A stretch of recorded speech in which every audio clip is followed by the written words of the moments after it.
Bourcagneux, la télé qui fait ce qu'il y a de mieux.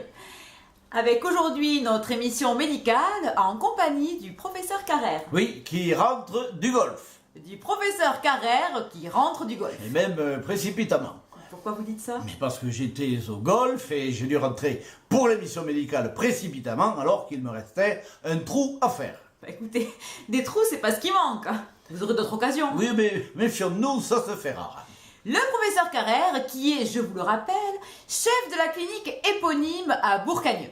Ancien interné des hôpitaux de Brousse, chirurgien apostolique, orthopédiste sans filet et spécialiste de chirurgie esthétique. Oui, vraiment, exponentielle, hein. Chirurgie esthétique exponentielle. C'est une nouvelle discipline? Non, ça signifie simplement que plus on est moche, plus on a besoin de moi et plus vite donc je peux changer la Porsche.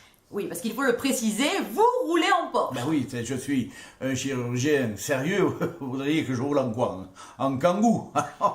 Amusant. Vous êtes également expert près des tribunaux. Oui, tout près d'ailleurs, juste au bar du centre en fait, à côté, ça touche, oui. Et vous êtes là aujourd'hui sur notre antenne pour parler d'un problème de santé publique. Oui, tout à fait, un problème de santé publique trop souvent négligé, une maladie terrible qui affecte bien une grande partie de la population masculine.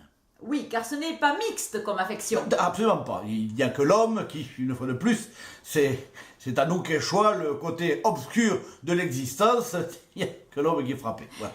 Cette maladie se nomme comment, professeur? Eh bien, je veux parler bien évidemment de la jourite. La jourite. La jourite ou syndrome bien mal acquis de mal-être généralisé de la journée. Quels en sont les symptômes? Eh bien, écoutez, inappétence devant l'activité, phénomène de procrastination, apathie, parfois aphasie avec une myalgie, une hypotonicité, des bâillements incontrôlés très préjudiciables à la vie sociale. Le patient, de ce fait, se trouve exclu de la sphère économique et on peut rajouter à ce tableau abattement, déprime, langueur, vous voyez, un véritable handicap qui mérite un suivi psychologique, évidemment, mais aussi, je dirais, tico par-ci, tico par-là. Il y a donc des traitements contre la jourite? Alors, absolument aucun. C'est-à-dire dans la mesure où la plupart des chercheurs sont des hommes, ils n'ont pas souhaité chercher une solution, car ce qu'il faut savoir, c'est que pour les hommes atteints de ce syndrome, eh bien, tous ces effets disparaissent comme s'approche l'heure d'apéritif du soir.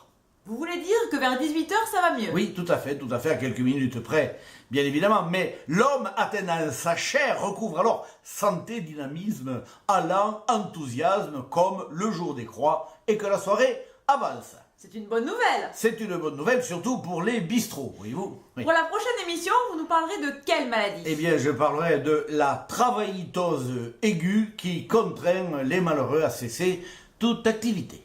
Merci, professeur Carrère. Ça, c'est fait.